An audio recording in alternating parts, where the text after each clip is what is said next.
Fernando Henrique Cardoso ele é o homem mais perigoso da República para mim.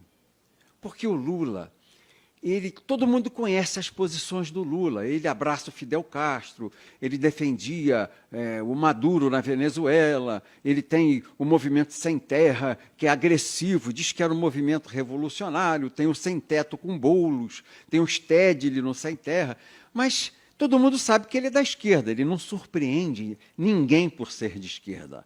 O Haddad, que tentou a eleição e perdeu para o presidente Bolsonaro, é um homem de esquerda. Todo mundo sabe que ele fará levar o Brasil para a argentinização, para uma Venezuela, para uma Bolívia. Ele é de esquerda, ele defende esse ideário. Então, ninguém estranha isso. Quem escolher esse caminho terá a ditadura do proletário no Brasil. Mas o Fernando Henrique não, ele é fabiano. Ele é verde por fora, mas vermelho por dentro. Então, ele ilude as pessoas, fala bem, educado, culto, mas é esquerda, é ateu. Ele é um homem que não crê em Deus, ele não tem nossos credos, ele não enxerga os valores de família como nós enxergamos, ele não enxerga os legados dos nossos antepassados como nós enxergamos, ele não enxerga a soberania nacional como nós vemos, ele não enxerga o conceito de pátria como nós enxergamos. Ele não é um homem que use a palavra em nome de Deus, em nome de Jesus. Não. Ele não é isso. Ele é um homem de esquerda com pose de classe média. Então, ele engana, é o pior dos homens para mim. É o que não assume o que é e te induz ao erro. Porque não começou no governo do Lula o aparelhamento do Estado brasileiro. Começou no governo do Sarney, cresceu no governo do Itamar, tomou vulto no governo do Fernando Henrique e explodiu no governo do PT. Explodiu do governo do PT. E o Fernando Henrique é um homem de 90 anos. Eu comparo o Fernando Henrique ao diabo. O diabo, ele não é perigoso por ser mau. O diabo é perigoso por ser velho. E o Fernando Henrique é velho. É um velho bruxo. O pai dele, o general Leônidas, foi tenentista na época de 30, com a Revolução de Getúlio. Então, ele viu a ascensão dos tenentes com Getúlio, a Revolução de 30, pondo fim à política do café com leite. Ele viu, no pós-guerra, na redemocratização do mundo, a deposição de Getúlio Vargas, na redemocratização do mundo, pondo fim a todos os regimes de ditadura que havia na América Latina e no mundo. Ele viu a posse de Getúlio em 1952, depois Getúlio suicidar em 54, ele viu a Revolução de 64, não é? Ele viu aquela crise do primeiro-ministro de João Goulart, que era Tancredo Neves. Ele viu isso tudo, ele vivenciou tudo isso. Ele viu a anistia, ele viveu a anistia comigo no Congresso Nacional. Eu me lembro do Fernando Henrique no Congresso Nacional. Nós votamos anistia ampla, geral e restrita, recebemos toda a esquerda. O Fernando Henrique ali. Ele foi o bruxo que coordenou o impeachment do Collor. Toda a inteligência de juntar partido, de demolir a imagem do governo na imprensa, de transformar fake news, naquela época não tinha esse nome, mas notícia que parecia verdade, a verossimilhança, virava verdade de noite nos jornais de televisão. Botar cara pintada na rua, encher o Vale do Anhangabaú, com milhões de jovens gritando fora corrupto, fora Collor, por causa de um Fiat Elba. Quer dizer, a coisa tinha uma dimensão que não era da culpa do presidente naquela época, tanto que o Collor sofreu impeachment no Congresso Nacional e foi absolvido de 10-1 no Supremo Tribunal Federal. O que eu dizia na defesa do Collor, porque eu participei da CPI, defendendo o Collor contra o Fernando Henrique.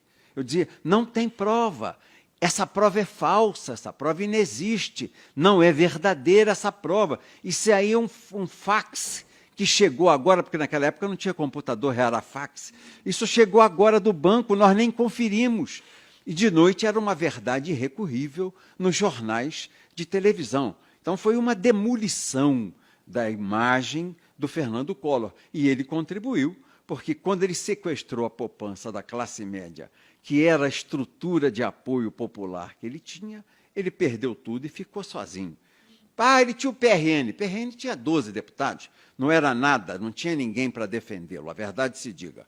Eu fiquei sozinho ao lado dele, porque me apaixonei pela tese de direito e advoguei até o final, dentro do Código de Processo Penal, do Código Penal, do direito constitucional, a defesa do presidente Collor. Fernando Henrique foi o mago conspirador. Ele fez urdiu, trouxe para a conspiração o vice, que foi o Itamar Franco. Se o vice não conspirar, não tem impeachment. Se o vice não acertar todo mundo antes, chama uma bancada, vocês vão ter isso, esse ministério, aquela autarquia, aquela estatal, aquela diretoria do banco, essas coisas que são normais nessa fase, todo mundo batendo no peito, cantando amor febril pelo Brasil, mas lá por trás dos panos está todo mundo negociando um pedaço da administração para fazer o toma lá da cá. Então, o Fernando Henrique ajudou o Itamar a construir isso, tanto que foi seu ministro. Primeiro, de Relações Internacionais, ministro de Relações Exteriores, depois ministro da Fazenda, fez o Plano Real e foi eleito presidente da República. Depois eu participei, aí eu já participei ao lado do Fernando Henrique, da construção do impeachment da Dilma. O PTB participou do impeachment para tirar a Dilma do poder. O líder do PTB, o Jovair, naquela época, fez o relatório do impeachment da presidente Dilma. Então, eu participei como presidente do PTB, ajudei, inclusive, a escrever páginas do impeachment que levou a presidente Dilma a ser afastada do poder. Quem coordenou tudo? Fernando Henrique. Trouxe para dentro, para articular o impeachment, o vice, que era o Temer. Sem vice, não tem impeachment. Entendeu? E o Temer foi para o impeachment. Então é isso, por isso que eu digo que o Fernando Henrique é o mago do mal, é o mago da maldade. E eu li, no dia 19 de abril, dia 20 de abril desse ano de 2020, uma matéria no jornal Estadão, página 6, eu tenho o jornal guardado, eu gosto de ler no papel, eu compro de manhãzinha e leio no papel. O Fernando Henrique dizendo que o presidente Bolsonaro perdera as condições de governo, que nós já vivíamos um parlamentarismo branco e um governo compartilhado. Aí acendeu na minha cabeça e falei, opa, o bruxo está armando, está misturando, está mexendo o caldeirão da magia do demônio, está fazendo a mágica do impeachment. Governam o Brasil. O presidente da Câmara, Rodrigo Maia, ele, Fernando Henrique, dizendo, aspas, Fernando Henrique, governa o Brasil, Rodrigo Maia, Alcolumbre no Senado, e os ministros do Supremo Tribunal Federal. Há um governo compartilhado. Todas as condições de impeachment se dão. Nós temos uma crise sanitária, com uma crise financeira e econômica, por desemprego, fechamento de empresas, só falta o povo na rua. Falei, o Fernando Henrique está montando o impeachment do presidente Jair Bolsonaro. Aí, acabei de ler os jornais, pego eu a revista Veja. Nesse mesmo fim de semana, véspera do dia 21, dia de Tiradentes. Fui ler a Veja, páginas amarelas, Rodrigo Maia. Está lá o Rodrigo. Primeiro-ministro, em página amarela, o jornalista da Veja chamava o Rodrigo de primeiro-ministro. E ele, todo vaidoso, primeiro-ministro. Porque o senhor lá na Câmara já é conhecido como primeiro-ministro. O presidente não tem mais agenda legislativa. Quem faz a pauta, quem faz a agenda legislativa é o senhor. Ele não manda nada lá na agenda, nem no Senado, nem na Câmara. O senhor que coordena, o senhor é o primeiro-ministro da República. E ele começou a ser entrevistado, ele não desmentiu. Porque o que faria um presidente da Câmara a sério? Repilo. Eu não sou o primeiro-ministro. Sou o presidente da Câmara. Se você que está me entrevistando, Berenice, disser o primeiro-ministro, eu digo repilo. Repilo, não faça isso. Não me gere essa crise. Não é correto com o presidente da República. Eu sou um presidente de poder. E o Rodrigo Maia se deixou chamar de primeiro-ministro, todo pimpão, todo vaidoso, todo gabola. Eu estou lendo aquilo, aí tem uma frase dele que eu vi que era desconstrutiva ao governo. Saiu em negrito, a página amarela da Veja, ela dá assim, umas frases em negrito. Tem a entrevista em caixa baixa, e aí saem uns leads assim em negrito. Tinha o primeiro negrito. O ministro Paulo Guedes não é um homem sério. Que eu parei, olhei aquilo, falei, está armado o jogo.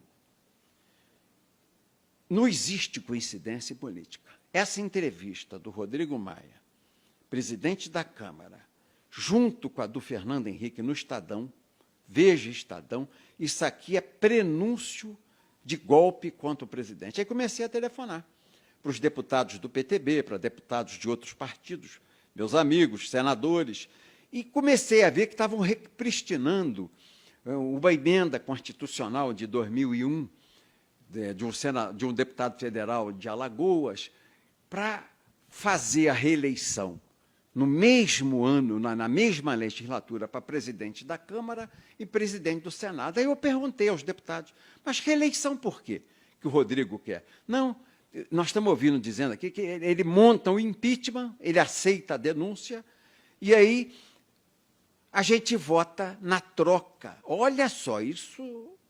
Na troca, a gente vota a reeleição para o mesmo período dentro da mesma legislatura. Então, ele vai dar a cabeça do presidente e vem aí a condição de se alterar a Constituição para permitir, dentro da mesma legislatura, que ele seja de novo conduzido à presidência. Esse o jogo, é esse o jogo.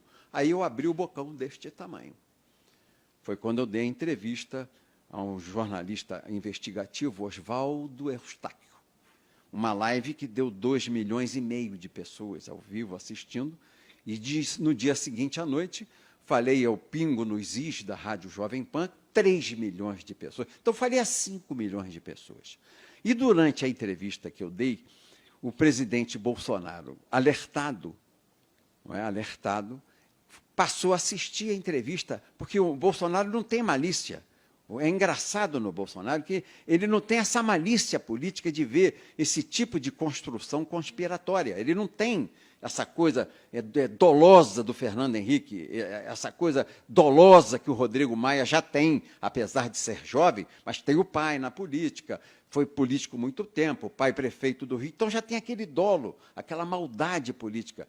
O Bolsonaro sempre foi um artilheiro, sempre foi um combatente de frente, nunca um articulador de fazer o mal, um Temer, que vai mexer um peão no tabuleiro, pensa qual é a atitude, qual é a consequência, o que vai acontecer na 5ª julgada, na 6ª julgada, na 10ª julgada, já mede na frente. O presidente Bolsonaro é rompedor, ele é franco, ele é sincero, ele é honesto na maneira de ser e é honesto na maneira de agir. Então, ele ligou a televisão, foi ver, aí ele entendeu a armação. Ele percebeu que estavam conspirando contra ele. Nós conseguimos abortar o impeachment no Congresso, na Câmara, esses 35 pedidos que há. Nós conseguimos abortar, porque nós matamos a tese da reeleição e perdeu força o Rodrigo Maia como primeiro-ministro, que ele nunca foi, voltou a ser o presidente da Câmara, ele perdeu força para aprovar uma emenda de reeleição para ele ser presidente por mais 2 anos, ou o Alcolumbre mais 2 anos de presidente. Perdeu força. Aí eu começo a perceber que o braço vai para o Supremo.